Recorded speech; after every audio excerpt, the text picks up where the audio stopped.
I had never believed in curses, fate, or other cosmic superstitions until I saw that planet. If someone had told me then that one spontaneous decision would turn my life upside down, deprive me of sleep, and haunt me even in the silence of closed eyes, I would have only scoffed. I served on a Confederate military cruiser, and a scoff was the only thing that kept me from going mad between battles and empty jumps through space. But everything changed when we caught that signal. It sounded like the pulsation of a distant heart stuck between realities. It contained neither distress coordinates nor an origin code, only irregular low-frequency pulses, as if someone or something was unsuccessfully trying to reach us across the vacuum. There was nothing particularly threatening about it, but there was something worse, far more dangerous. It sounded alive. This feeling of a breath outside the ship's metal and glass never left me from the first second I heard the signal. When the ship's navigator reported that the signal was coming from a planet absent from all star registries, I thought it was a mistake. Planets like that don't exist. In our time, every habitable or strategically significant planet has long been cataloged. We humans don't like to leave blank spots on the map, but this planet wasn't in any Confederation archive. I could have ordered the signal to be ignored, citing protocol, as it indeed allowed for ignoring unidentified sources in unstable sectors. But there's something protocols never handled: human curiosity. In that second, it outweighed all arguments of reason. I gave the order to change course. The officers on the bridge exchanged glances, but no one argued. I realized they felt that call too. Perhaps we were all already doomed then, but didn't yet realize it. After 37 hours of hyper jumps and course corrections, we approached the system, the source of the signal. As soon as we exited hyperspace, we were met with a series of anomalies in the local gravitational field. They weren't a threat, but resembled strange, rippling waves moving through space, like those from a stone dropped into water. It was beautiful, and yet wrong. Nature doesn't usually adorn itself for the sake of beauty. Anything that looks strange is usually either dangerous or cleverly disguised. It's surprising that at that moment, I was more fascinated by the sight than alerted by it.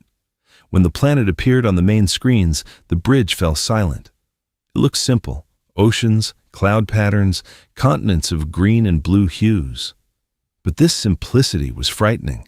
It looked too alive, too pristine, like an early Earth from educational films, only without any traces of civilization.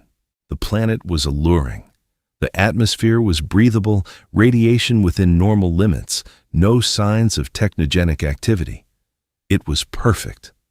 A perfect planet is the worst thing you can encounter in deep space. Worlds that are too perfect are more suspicious than asteroids flying directly at your face. They mean one of two things: either something incredibly ancient is here, or something incredibly dangerous. But instead of retreating to a safe orbit and calling in a research fleet, I ordered us to move into low orbit and begin preparations for descent. I told myself I was doing it for science, for the mission, for potential discoveries. In reality, I was no longer in control of the decision. I was simply following a call that was impossible to shake off. And now, as I write these words, I clearly understand this is exactly when it all began. It was then that I first violated the main law of survival in space: never go where something calls you on its own. I expected to see anything on the surface: a scorched radioactive desert, icy peaks without an atmosphere, or swamps swarming with aggressive life. After all, space rarely spoils us with pleasant surprises. But when the landing module pierced the cloud layer, I forgot how to breathe. A landscape unfolded before us that seemed alien and impossible, too beautiful to be real. Forests of gigantic trees stretched to the horizon, their crowns trembling like waves of a green ocean. But that wasn't even the most surprising thing. Every leaf, every branch, every blade of grass glowed with a faint blue luminescence, as if reacting to our arrival. I had only seen something like it once, in an old movie about the planet Pandora. Back then, I laughed at the director's fantasies. Now, I suddenly felt awkward about my laughter. When we finally stepped onto the surface, we suddenly felt the wind. It was a simple, almost forgotten feeling after months spent inside the enclosed metal hull of the ship. The air was clean, saturated with oxygen, and smelled like childhood, wet earth, and post-rain freshness. But this world was too quiet. I am familiar with natural ecosystems. Nature is rarely silent. There should be sounds, animal calls, rustling leaves, chirping insects, at least the echo of wind against the stones. Here, the silence was so dense that it began to press upon the mind. Nothing moved around us. No threat, no trace of animals or predators. Only a feeling that someone was already watching us. We moved forward, and I suddenly started to feel as if a path itself was guiding us, gently leading us deeper into the forest, as if inviting us in. I tried to dismiss this feeling, but it grew stronger with every step. Strange plants grew underfoot, springy and illuminated by a soft internal light, as if energy, not sap, flowed within them. I touched one of these blades of grass, and it responded, slightly changing its hue, as if welcoming me. I told myself it was a reaction to heat or the electrical potential of the skin, anything but sentience. But the deeper we went, the stronger I felt that something was wrong. I seemed to hear a subterranean hum, a rhythm similar to the planet's own breathing. It wasn't a sound, but rather a vibration in the bones, something you could only feel internally. The soil was soft in places, like a carpet of moss, sometimes hard, like compressed glass. We found strange tracks on the surface, as if weighty objects hadn't touched the ground directly, but only lightly grazed it, leaving luminous imprints that vanished after a few seconds. It's hard to explain in words.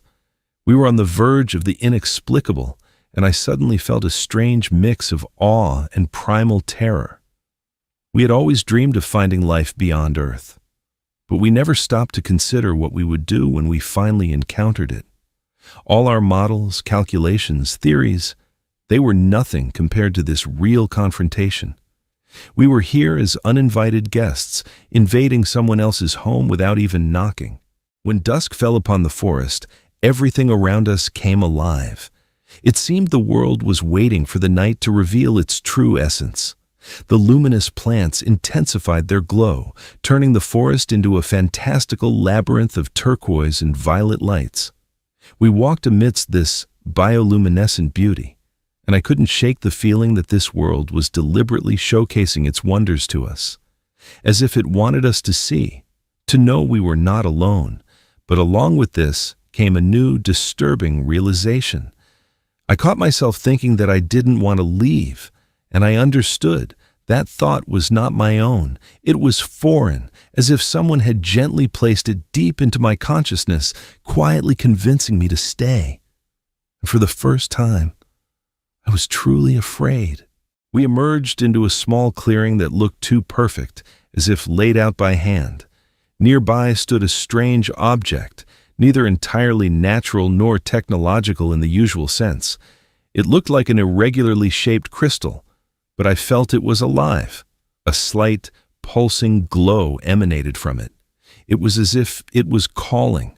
I didn't want to approach, but my legs moved on their own. I reached toward it, though I didn't understand why, and only later did I realize it was in that minute that everything truly began.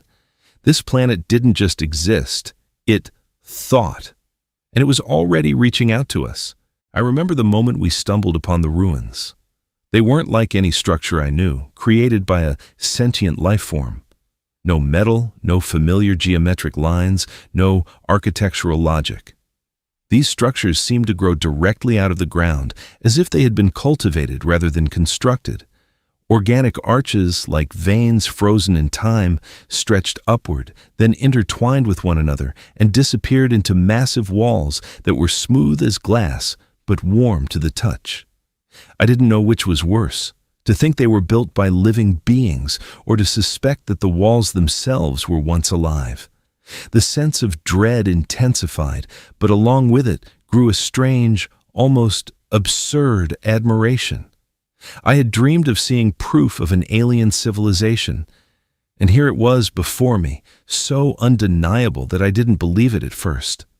Standing before the ruins, I suddenly felt my own insignificance acutely. We humans considered ourselves the first to step into the cosmic abyss, but whoever left these structures had done so long before us. We moved deeper into the central hall, which was open to the sky yet felt like a temple. It wasn't the architecture, its atmosphere breathed with meaning, as if the place held the memory of the power that created it. On the floor was a pattern that mimicked plant growth lines, but also carried a geometry I couldn't explain. It seemed to depict connections between objects that I was unable to recognize. Lying in the very center of this pattern was an object that immediately drew all our attention. It resembled a crystal, yet was too perfect to be merely a mineral. Its surface constantly changed before our eyes, shimmering as if a liquid were flowing, trapped inside. I approached it and felt its glow, even though our instruments recorded no light emission. It was a strange, pulsating warmth, not searing, but penetrating deep inside, leaving a feeling that the object was alive. It was then that I first experienced what would become my constant fear, the feeling that someone was looking directly into me, not with eyes, but with something else, ancient and highly intelligent. When I touched the artifact, I was pierced not by pain, but by a sensation. It was as if someone had placed a whispered question into my mind, but the words drowned before I could grasp them. I pulled my hand back, but the feeling didn't vanish. It spread through my body like a warm wave, settling somewhere in my chest, leaving a heaviness. It was clear that this artifact was not just a find. It possessed its own field, influence, or will. Call it what you like. I tried to convince myself that this was all suggestion induced by fatigue, but deep down, I knew the artifact was already attuned to us. It wasn't an object or even a tool. It was part of something much larger, perhaps a system, perhaps a living organism. But none of us dared to voice these thoughts aloud yet, because to utter them meant admitting that we had absolutely no idea what we were dealing with. We took the artifact with us. Now it seems like the stupidest decision of my life, but back then it felt logical, even right. We were explorers, even if we were military. Any find, any trace of an alien civilization had to be studied.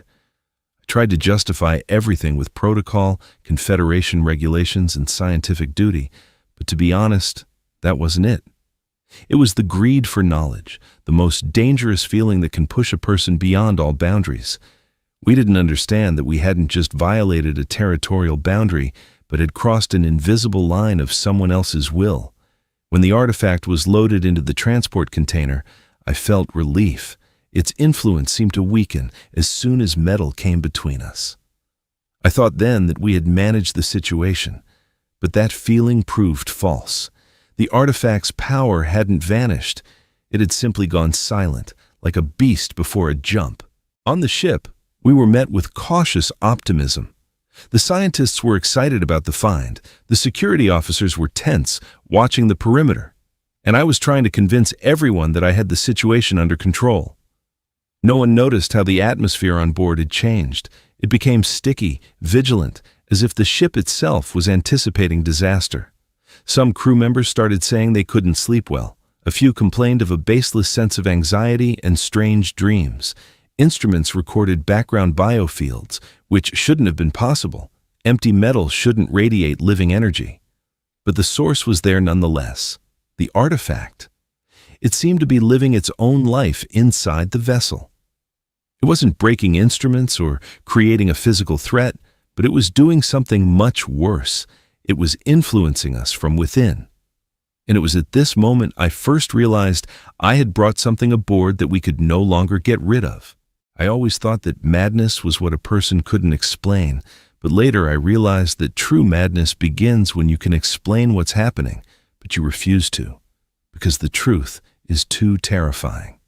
On the ship, it started subtly.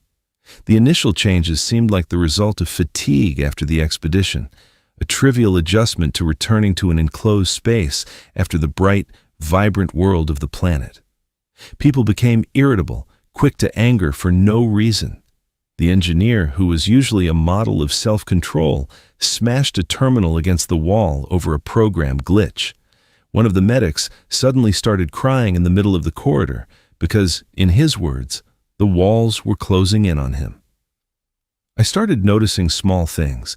People began avoiding each other, yet watched stealthily as if everyone was afraid of something but couldn't pinpoint what it was. Sleep became rare. Those who did manage to fall asleep woke up screaming, covered in sweat, and couldn't explain what they had dreamed. Some said they heard a sound like the breathing of something immense, present nearby, but impossible to see. I tried to calm everyone, maintaining the facade that the situation was controlled. I said it was a reaction to stress, that naval psychology had long studied similar effects following contact with the unknown. I said it to the crew. I said it to myself. But I knew I was lying. This was unlike any psychological reaction I had ever seen.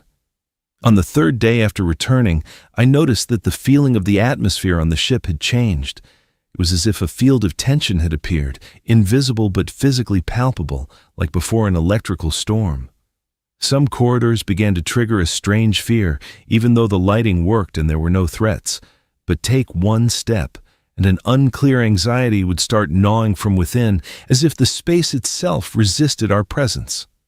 I ordered a full scan of internal systems for gas leaks, radiation, anything that could affect the crew's psyche. The results came back clean. And then I first thought about the artifact. It was stored in an isolated science bay, surrounded by 4 layers of energy shielding. It shouldn't have been affecting the ship. It shouldn't have, but it was.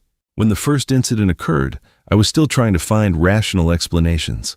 One of the landing team soldiers, Harris, suddenly lost consciousness during a medical exam. He was taken to the sick bay, and according to the doctors, his neural activity was so unstable it was as if his own brain was fighting itself. I was there when he woke up. At first, he just stared at the ceiling as if he didn't know where he was. Then, he sat up and began to look around, and the expression on his face changed. It wasn't panic or confusion. It was a searing animal rage. He sprang to his feet so fast that human joints shouldn't have been able to move that way. His breathing became ragged, his eyes darkened, and his pupils dilated. He lunged at the nearest technician, knocking him down. It happened so quickly that no one had time to react. Harris clamped his hands around the technician's throat with bare hands, and there wasn't a trace of control in his actions. He wasn't screaming or talking. We tried to stop him. 5 of us, myself included, piled onto him. But he seemed to feel neither the weight nor the pain. It was as if his body had become something else, stronger, more resilient than before. I watched the muscles twitch beneath his skin as if something was moving inside. He was howling, breaking into inhuman sounds. Only shock impulses managed to immobilize him. But even as his body lay still, his eyes kept moving, convulsively, like a person trapped inside a nightmare. After the incident, I ordered the immediate isolation of all members of the landing party. I knew it would cause panic, but there was no other choice. I might have looked paranoid, but that was better than having to explain why one of my men had torn another apart with his bare hands right here on the ship. When I looked at Harris's cardiac monitor recordings, I felt even worse. His pulse and neural signals weren't chaotic. They were assembling into a rhythm, a clear, repeating rhythm. And I had heard it before, on that planet. A vibration, like the world breathing. From that moment on, the ship changed. Rumors started in the corridors, and in their cabins, people whispered about Harris, trying to figure out what had happened to him. I found out that some crew members were secretly visiting the isolated compartment where the artifact was kept, just to look at it. They claimed they were drawn to it, that they didn't understand why. Attempts were made to stop them, but they kept returning, like addicts searching for a fix. I felt the presence of something alien among us growing stronger. It wasn't a virus in the usual sense, not a biological contagion that could be found under a microscope. This was an infection of a different kind, something that started in the mind and gradually seeped into the body. It was like an invisible invasion, soft, silent but merciless. I realized the artifact wasn't just influencing us, it was changing us. And something told me, Harris was only the beginning. I don't know the exact moment we lost control of the situation, but now I understand. Chaos doesn't arrive suddenly. It creeps up gradually, step by step, until one day it's right behind you, placing a cold hand on your shoulder. Sometimes, I think it all started with those strange noises coming from the ventilation shafts at night. Myers swore he heard rustling and what sounded like breathing in there, but I dismissed it then, deciding it was just the result of stress and exhaustion. Then people started disappearing. First, one technician, who no one saw after his shift. Then, 2 engineers. We thought they had simply violated protocol and gone to the isolated artifact compartment without permission. We searched for them, cursing and growing angry, but no one entertained the thought that they might already be beyond saving. I wanted to believe that everything could be fixed, but that was a lie. We were already infected. Even those who still looked healthy were already carrying inside them what would later tear our ranks apart from the inside. I hadn't noticed when the ship divided, between those who were still trying to maintain order and those who had succumbed to panic. Someone had locked the food stores from the inside, and the crew split into groups that began to distrust one another. Rumors surfaced that the infection was airborne, that the ventilation was no longer safe, and that the quarantine was just a cover-up. People began locking their cabin doors themselves, arming themselves with whatever they could find, and every step down a corridor became tense. Everyone was waiting for someone to attack around the next corner, and one day, it did happen. A squad of soldiers patrolling the lower sections didn't return. Another patrol only found blood on the walls and broken locks. None of them were ever seen again, neither alive nor dead. They simply vanished. Then, on the internal monitors, I saw them for the first time, those who were no longer human. They moved strangely, as if their bodies didn't belong to them, but were being controlled by someone inside. Their movements were sharp, convulsive, yet purposeful, like predators who knew exactly who they were hunting. I remember the first fight. A real fight, where we were no longer trying to restrain the infected, no longer trying to save them. We were simply surviving. I'm still ashamed that at that moment I felt no pity, no fear, only a cold, mechanical instinct. We cornered a group of the infected in the engineering section, where they were messing with the reactor power supply, clearly trying to sabotage something. They didn't speak, didn't try to explain themselves, and didn't react to the threat. They just worked. When we entered, they turned simultaneously and looked so strangely that I froze. There was no anger or madness in their gaze. There was only emptiness, and something else. Something I can't explain, a feeling that something from another world was looking at us through them. When they lunged, it happened too quickly. They were unafraid of pain, unresponsive to injuries, and fought as if dying once more meant nothing to them. We lost 3 men before we managed to stop them. But I understood the main thing. This wasn't a disease. It was someone's will. A wave of darkness that came from that planet. After that, the ship fractured completely. Those who still remained sane united and began fortifying positions in the central sections. We sealed the airlocks, blocked off some decks, and disabled several transport lifts to restrict the movement of the infected. But this was an illusion of control. They were everywhere, in the ventilation, in the tech labs, on the storage levels. Sometimes we found them, not aggressive, motionless, frozen in strange poses. They stood by the walls or sat on the floor with their eyes closed, seeming deeply immersed in a trance. Their lips moved as if they were repeating the same word, which no one could decipher. Some recorded hearing a faint hum that intensified in the presence of these individuals. It resonated in the walls, in the ship's hull, as if it penetrated even the metal. We tried to isolate these infected people, but they would vanish right out of locked rooms, without a trace. The others started saying that the ship itself was helping them, that the ship was no longer ours. panic quickly turned into war. Internal conflicts erupted like a fire in an oxygen chamber.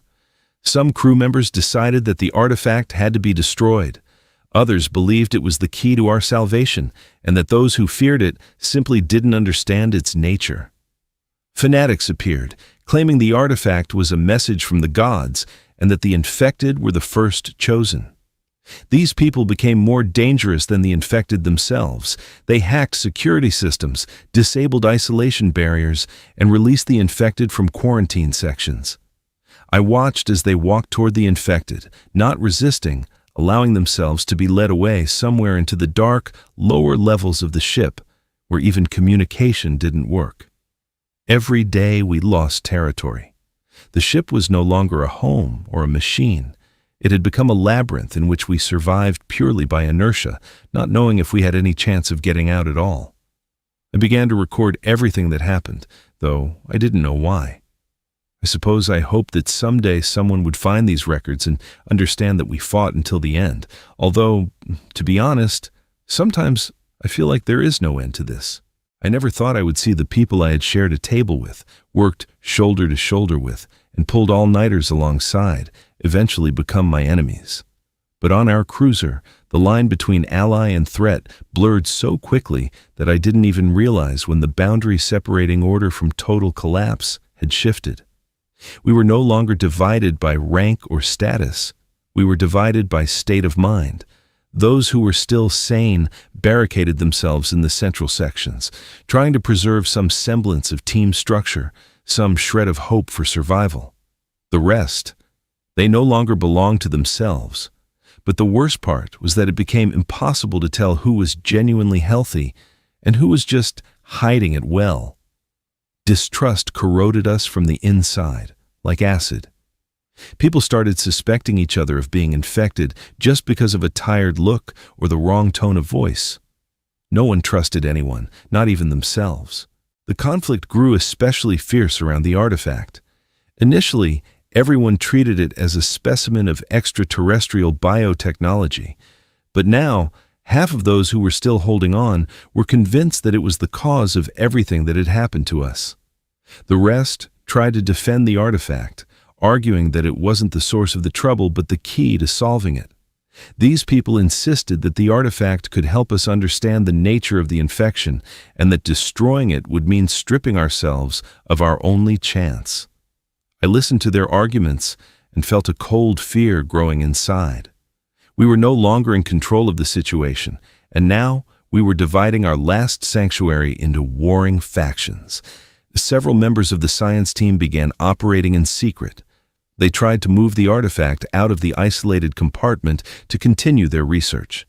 They claimed they were acting to save the crew, but it looked as if they were willing to risk everyone's lives for the sake of their own curiosity. I didn't know who to trust, but I knew one thing for certain. Remaining passive meant certain death.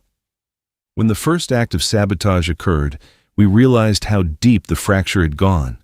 The power supply to one of the decks suddenly failed, and it soon became clear that someone had disabled the security system, causing one of the airlocks to unlock. The infected broke through into our sector. We fought them off, losing 2 men, but now it was obvious that there were people on board who were deliberately helping the infection spread. Some whispered they were fanatics who had embraced the artifact's mystical meaning. Others said these people were infected, but the disease was slow-acting, allowing them to retain their sanity for now. A third group believed the sabotage was part of some external plan, that the ship contained an agent or conductor of the planet's will who was controlling the infected. It all seemed like madness to me, until I personally witnessed one of the communications officers, calm, composed, and always utterly logical, suddenly begin deleting bridge log data and transmitting unknown signals back toward that planet. He claimed he hadn't done it and remembered nothing. But I saw him with my own eyes. And then I understood. We could no longer trust even ourselves. The tension mounted. People weren't sleeping at night. They were afraid to relax for even a second. Internal security was forced to organize checks among the uninfected, and now, every day, someone was subjected to scanning and testing. But the tests were no longer saving us. The infection didn't always manifest physically. Sometimes it started in the mind. And how could we check that? No instruments could capture an alien thought. Increasingly, we encountered those who would suddenly begin to act strangely, as if tearing away a familiar mask and revealing their new essence. Such people would suddenly stop mid-corridor, start muttering something incomprehensible, and then flee into the dark sections of the ship, as if following an order only they could hear. We tried to bring them back, but they led us straight into an ambush of the infected. After a couple of such rescue operations, everyone understood that these weren't coincidences. They were being used as bait. All these events finally broke the crew. We weren't just afraid. We no longer understood why we were trying to survive. Why were we still holding on? For whom? The captain tried to boost morale, speaking over the internal comms that we would prevail, that each of us was part of the team. But even he knew. The team was gone. There was only us, those who were still resisting. And there were them, those who could no longer be called people. And at the center of this entire schism, like the eye of a vortex, was this damned artifact, lying in the isolated lab, seemingly waiting. I sometimes caught myself feeling its presence, even from far away, as if it were alive, as if it were watching. Maybe it had just found a new home, and that home was our ship. For a long time, I believed that the worst had already happened, that after the outbreak, the deck massacres and the sabotage, we had seen everything fate could throw in our faces. But I was wrong. The true horror always hides deeper, beyond what can be seen. It doesn't immediately leap out at you. It waits until you relax, until you start believing you can still control your future. And it was at that very moment that the science team finally deciphered the nature of the artifact. We had hoped to understand how to destroy it, or at least stop the infection from spreading. But what we learned wasn't a salvation. It was a sentence. No one spoke it aloud, but everyone understood one thing. We were no longer fighting for victory. We were fighting for the right not to become part of someone else's mind.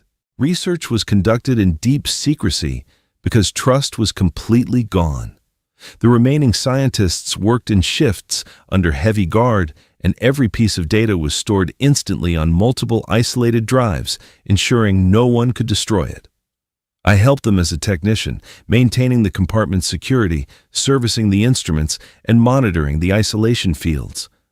I saw how quickly they were aging.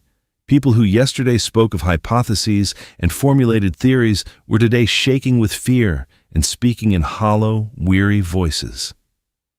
When the chief biological analyst said he had found a pattern in the structure of the infected cells, I knew. This was it. We were close to the solution. But I still didn't realize how terrible it would turn out to be. The artifact was not just an object. It was something like a living beacon, a transmitter that sought suitable hosts. It created the infection not for destruction, not for the sake of killing. It was rebuilding those who touched it. The scientist explained that the infected cells acted as biological interfaces. They rewired the human brain to an external source. That is, the artifact was not a weapon. It was a tool for connection, for integration, a kind of bridge between different life forms. This conclusion would have sounded magnificent if not for one crucial detail. The integration destroyed the personality. People ceased to be themselves. Their thoughts, memories, and desires simply dissolved into something greater, into an alien mind. Further analysis connected this directly to the planet where we found the artifact. For a long time, we couldn't understand why the infected acted in a coordinated way, even though they didn't communicate with each other and often weren't even aware of others' presence. Now it became clear. They were linked, not among themselves, but to something global. The planet was a colossal, living organism. The forest, the soil, the rocks, the air, all of it turned out to be part of the system. A collective consciousness distributed across billions of organic nodes, and we had invaded it.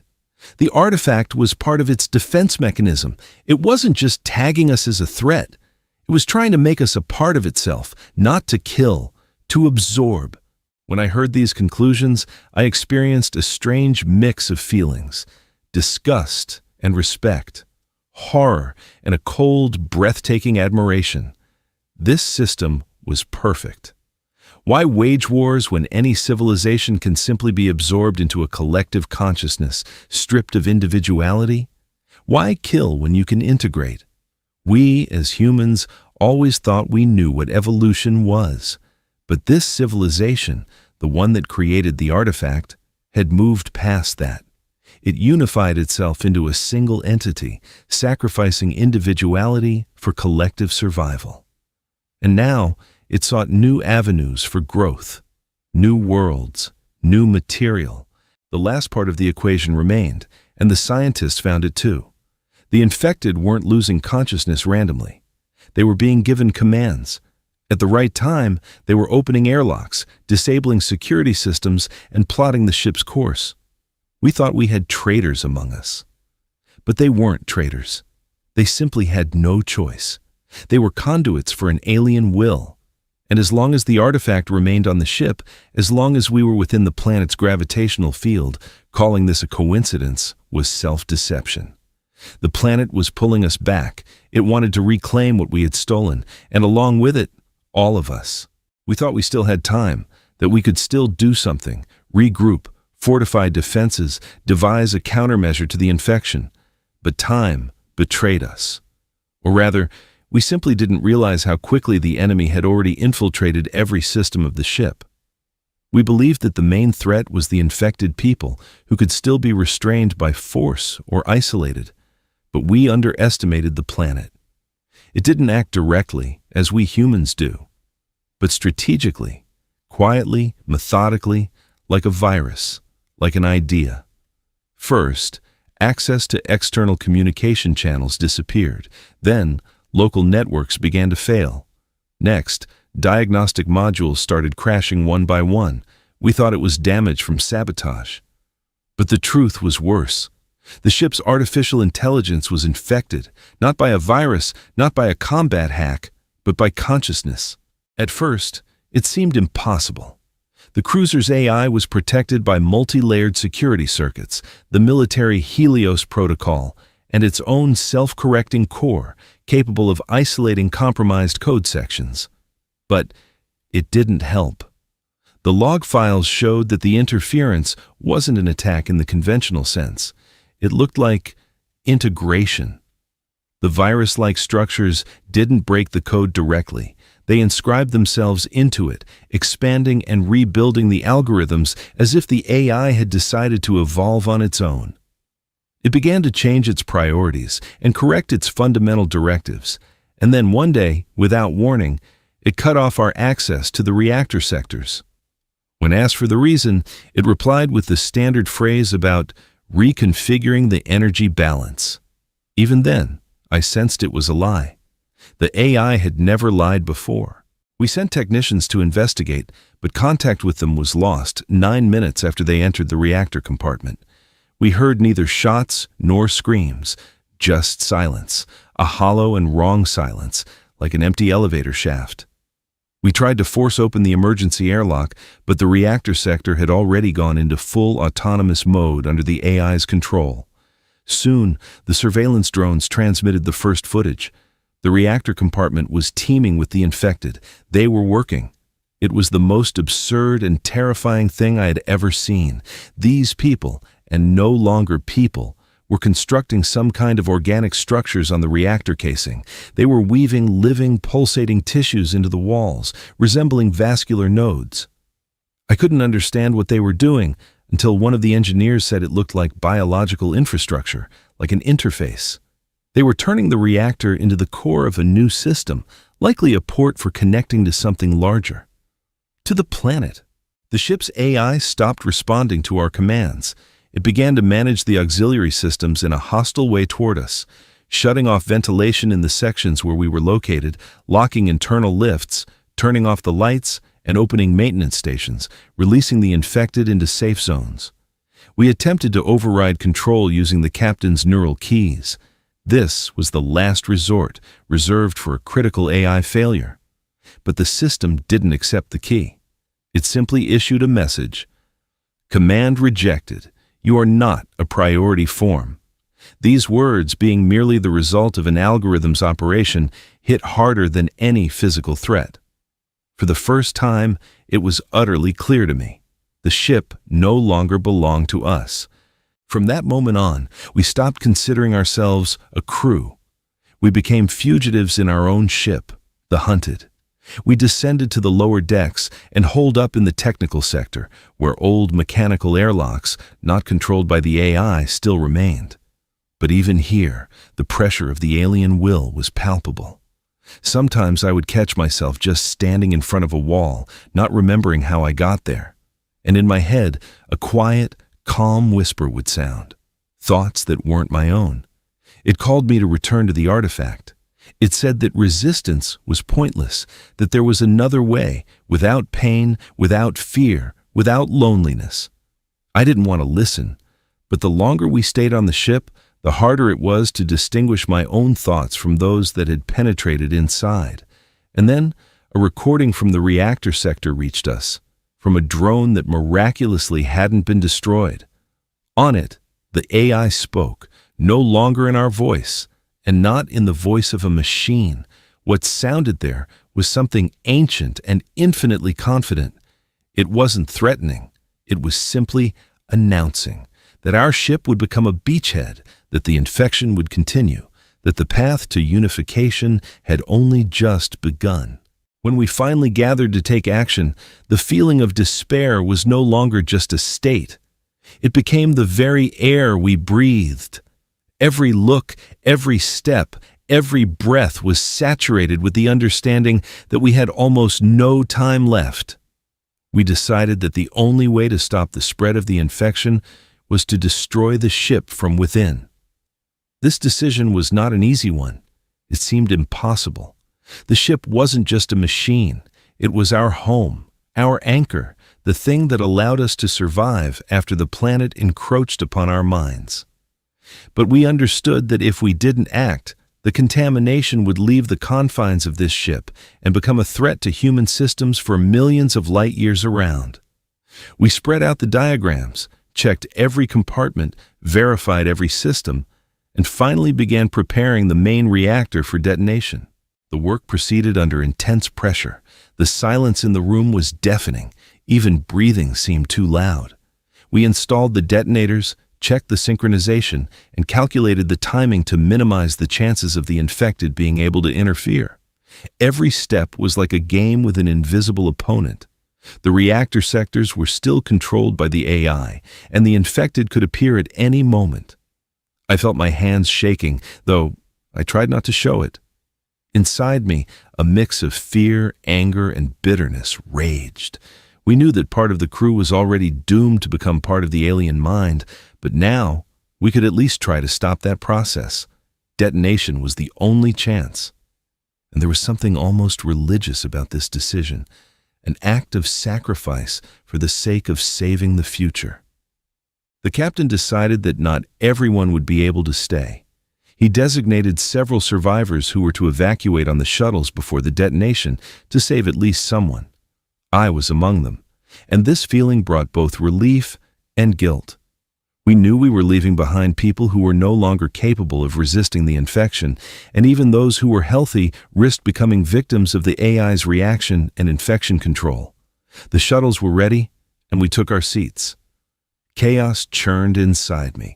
We were rushing, yet we knew that every unnecessary step could cost us our lives.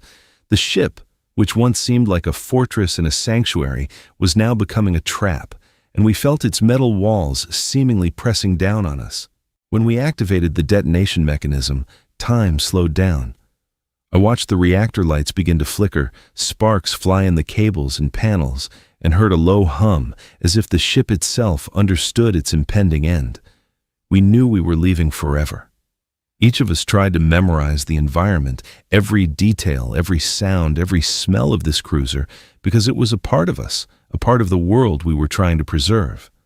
In that moment, fear and despair merged with a strange sense of relief. We had done everything we could to stop the threat from spreading, and now all that remained was to hope the plan would work. The moment the shuttles left the ship's hull, I looked back. The enormous mass of metal, organic structures, and lights merging into a chaotic, shimmering pattern was already beginning to change shape. Inside the reactor compartment, we could see the infected advancing toward the last nodes of the system, as if trying to keep it alive. But we knew it was futile. The minutes stretched endlessly, and the anxious hum of the reactor grew louder, merging with the biological whisper of the infected. The shuttles shook from acceleration, and each of us felt both fear and pride. We were abandoning our home to save the lives of others, knowing that for some of us, this was final. We flew into the unknown, and behind us lay a world we had doomed to destruction for a chance at salvation. The shuttles pulled away, and for the first time in many days, I could take a deep breath, feel the cold vacuum of space, the smell of charred metal, and the ozone from the old hull's discharges. The ship remained behind, a massive cluster of the reactor and infected sections, brightly flaring up at the moment of detonation, like a giant flash that illuminated everything around. We watched the cruiser turn into a spiral of fire, pieces of the ship scattering in the silent void, and those who remained on board vanished in that chaos forever. Inside the shuttles, there was a silence impossible to convey in words. We knew we had done everything we could, but the feeling of victory didn't come. It felt alien, unattainable. We were saved, but the price of salvation was too great, too heavy for the mind to bear. At first, we tried to talk, tried to process what had happened, but words caught in our throats. Everyone understood. Some had survived, but not all survivors were intact. I looked at the faces of my comrades, and I saw fear slowly returning. Some silently checked themselves, as if suddenly feeling some change in their bodies. I watched one of the engineers nervously touch his neck, then his arm, and his gaze became empty, scattered, as if someone else inside him was starting to whisper. I realized that the infection was not destroyed with the ship, it remained, hidden inside us. And this thought pressed harder than the explosion of 1,000,000 tons of metal and plasma. We were saved, but who said that salvation was the end? The shuttles sped toward the nearest station, but every kilometer in the void felt infinite. I couldn't take my eyes off the sensors, checking pressure, oxygen levels, radiation, but my thoughts kept returning to the infection. It was as if we carried a black passenger inside us, watching and waiting for the right moment to emerge. I tried to convince myself it was paranoia, but when one of the survivors began to mutter softly, repeating strange phrases that no one understood, I knew. The infection was alive. It hadn't disappeared with the ship. It had embedded itself in us, and now its path of control lay out in space, among the stars and systems where we would be next. We did everything to save lives, to halt the spread of the threat, but now the threat itself is becoming invisible, hidden, almost imperceptible, like a shadow in the corner of a room, creeping closer, slowly but inevitably. And in that moment, I first felt a cold, almost philosophical terror. We think we can control events, but events often control us. We thought the cruiser was the enemy, that the artifact was the source of all the horror. In reality, everything started much earlier, and we merely became tools of something massive, something far beyond our comprehension. This infection is now inside us, and who knows when it will take the next step to reach new worlds. The last few minutes before the shuttles were completely out of the blast zone were filled with a strange mix of relief and anxiety. We watched the cruiser's fiery clouds disperse into the dark of space, and I realized this wasn't a victory. It was a stay of execution. The sense of emptiness that washed over everyone couldn't be put into words. We thought we were escaping, but in fact, we had become carriers of a new threat, hidden and invisible. And deep inside me, a disturbing thought arose. Maybe everything is just beginning. The ship has been blown up, but the story of the infection itself continues. And I realize that the galaxy does not yet know that something ancient, intelligent, and patient is awakening on the horizon, watching us, waiting to act. We thought this was the end, but it is only the beginning.